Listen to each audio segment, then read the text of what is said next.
सत साहिब भगत जी, सब भैया सर। क्या नाम है आप जी का? शिवकरण दास, कहाँ से आए हो आप? बांदा जिले से। सतगुरु रामपाल जी भगवान से नाम दीक्षा कब ली? 25 अक्टूबर 2014। सतलोक आश्रम बरवाला से ली जी थी सर। आपने। जी सर। और सात संगति से कब जुड़े? 2020। आपको कैसे पता चला सात संगति के बारे में? भगत जी, मेरे पास टाइम नहीं रहता था। मैं कंप्यूटर में सुबह शाम बिजी रहा करता था। ज्ञान था लेकिन मेरे पास टाइम नहीं रहता था। मुझे पे एक रोग हो गया भगंदर, तो फिर मेरे पास टाइम ही टाइम रह गया। उस रोग के मेरे लिए गुरु वरदान साबित हो गया। तो फिर मोबाइल भी नहीं था। फिर नेट से, अब मैं सात संगत में कभी गया भी नहीं मैनेजमेंट में, लेकिन मैं एक बार गया था तो वहाँ आपका विरोध किया था। विरोध क्या, मैं जानता नहीं कि पवन दास कौन है, मैनेजमेंट कौन है, ये दोनों ज्ञान नहीं था। तो जब वहाँ चंदा मांगने लगे कि भगत जी गुरु जी का केस लड़ना, हमें चंदा दो, तो जब कहाँ पे? छानी हमीरपुर में। छानी हमीरपुर में कहाँ पे? मतलब सतलोक आश्रम मैनेजमेंट हरियाणा के यहाँ पे? नहीं, छानी हमीरपुर जिले में पास पड़ता था। कुछ नहीं लोग नहीं, वो चंदा कौन ले रहा था? मैनेजमेंट वाले। मैनेजमेंट वाले ले रहे थे गुरुजी की जमानत के लिए। जी सर। उस समय ज्ञान नहीं था मैनेजमेंट, लेकिन आज समझ में आया कि मैनेजमेंट वाले ही आदमी थे। तो जब वो माने लगे तो मेरे वहाँ से घृणा हो गई कि जब हम गुरु जी के आश्रम पहली ही बार गए हैं, वहाँ ना तो कोई दान चंदा पेटी है, स्पष्ट लिखा है कि दान सिर्फ देना गुरु जी को ही देना। तो वहाँ से हमारी पहली ही बात में घृणा हो गई। तो हम भक्ति तो नहीं कर पाए, लेकिन आगे बढ़ भी नहीं पाए।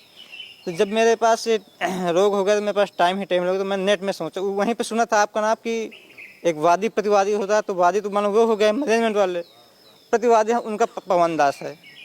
तो मैं पवन का ऐसे खोजने लगा। आज पवन दास को खोजते हैं तो सैकड़ों वीडियो आते, उस समय आपका ही आया। तो जब वहाँ आया तो मैं देखने लगा तो मुझे एक रस आया। फिर मैंने याद मेरी आँखें खुल गई, ज्ञान का उगाम का चमका होता। फिर भी साल भर लगे। फिर बाद जब भंडारा की बात आई तो आपका एक वीडियो, मैनेजमेंट वीडियो तो बहुत आते रहे हैं, लेकिन वीडियो उस समय आया था कि गुरुजी ने भंडारे के लिए घेवर बनाए थे। तो उन्होंने कहा था घेवर, लोगों ने प्रश्न पूछा कि जब आपने भंडारे के लिए मना किया तो घेवर क्यों खाए? तो उन्होंने फिर पीला पर्चा दाखिल किया कि चाहे जब प्रसाद है, चाहे जब जिसके घर में घेवर खा लो। तो वहाँ से सतसेवक भाई ने चालू किया कि भंडारा करना है, तो उस भंडारा शुरू हो गया।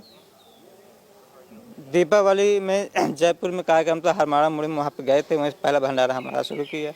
वहीं से हम लोग भक्ति करने लगे हैं, मन करने लगे हैं और आरती पूजा भी करने लगे। मतलब सात संगति से जुड़ने के बाद में परमात्मा ने एक नई चेतना, एक नया जोश आपको दिया, आपको इस भक्ति मार्ग पे। और हम जब पहली बार गए भी थे हम हरियाणा, तो हमें ये गुरु जी भगवान ने दया बख्शी ही रखी थी कि गुरु हमें खुलकर नहीं बताएगा, हमें भी बताएगा तो जिस तरह संकेतों में बताएगा। और हमें गुरु भाई की जरूरत पड़ेगी।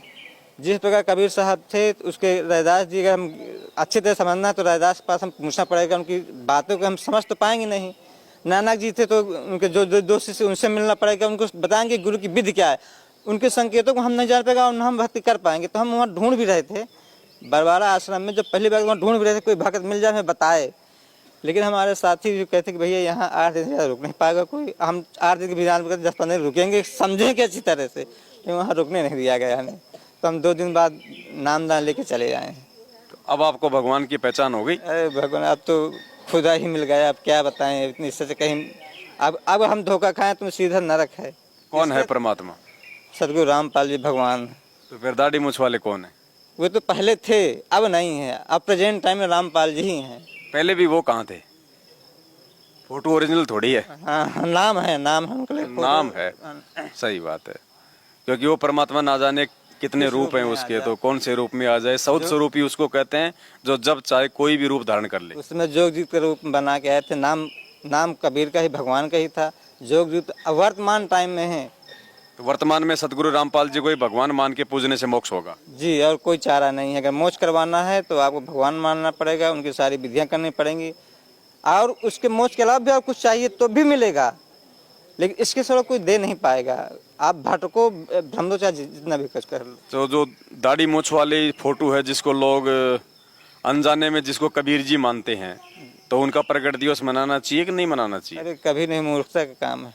तो फिर किसका प्रकट दिवस मनाना चाहिए? सतगुरु रामपाल जी भगवान का प्रकट दिवस मनाना चाहिए 8 सितंबर आपको जब भी आए उसी का प्रकट दिवस, बाकी कोई विधि, कोई पाखंड नहीं, कोई जन्म दिवस, कोई बोध दिवस, कुछ नहीं। अगर ये करेगा तो वो दोषी है। उस भगवान का इतना ज्ञान लेने के बाद तो महादोषी पड़ेगा। अगर वो इस साध संग से हटने के बाद इतना ज्ञान होने के बाद तो वो तो बहुत ही दोषी है। क्या बताएं, उसलिए हम कोई शब्द नहीं कह सकते हैं। तो गीता जी में तो कहा कि परमात्मा को भोग लगाना चाहिए, और जब आप कह रहे हैं कि परमात्मा संत रामपाल जी भगवान है, तो आपने कभी अपने गुरुदेव को हलवे राम का भोग लगाया? जी जी, भोग लगाया। घर में कड़ाही का ज़्यादा नहीं लगा पाते, लेकिन महीने में एक बार लगाते हैं। और साथ संगत में महीने में 2 बार हम करते ही करते हैं। एक बार जब भी टाइम लगता है करते हैं, पास में हो चाहे दूर में हो। तो जो भगत समाज है, जो आज भी सतलोक आश्रम मैनेजमेंट हरियाणा के साथ में जुड़ा हुआ है, साथ संगति की वीडियो नहीं देख पाने के चलते जो उनके कुकर्मों में सहयोग करके अपनी मर्यादा तोड़ रहे हैं, उन भाई बहनों को साथ संगति से जुड़ने के लिए आप क्या कहेंगे?